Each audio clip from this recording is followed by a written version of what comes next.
19/12/2024 அன்று நள்ளிரவு 1 மணி அளவில் சபரிமலை நிலக்கல் பார்க்கிங்கில் ஒரு பஸ்ஸு ஒரு பக்தர் மேலே ஏறி இறங்கி அவர் சம்பவ இடத்துல உயிரிழந்தார். தயவு செய்து சபரிமலைக்கு போகிற பக்தர்களும் சரி டிரைவர்களும் சரி கவனமாக இருங்க. பக்தர்கள் யாரும் பஸ்ஸு கீழெல்லாம் எங்கேயும் படுக்காதீங்க, பஸ்ஸுக்குள்ளே போய் படுங்க.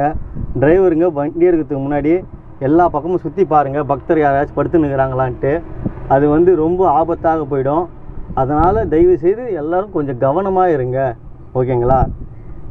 இப்போ உடனே சில சங்கிகள்லாம் எங்கள் தலைவர் கம்பி கட்டும் கதைகள் சொல்கிற மாரி அவர் சரியான விருத்தத்தில் இல்லை, அதனால தான் கடவுள் இந்த மாரி பண்ணிட்டாருன்ட்டு ஒரு கட்டுக்கதையை அச்சு விட்டுவானுங்க.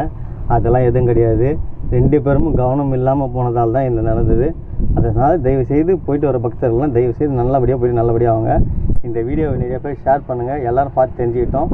நன்றி, வணக்கம்.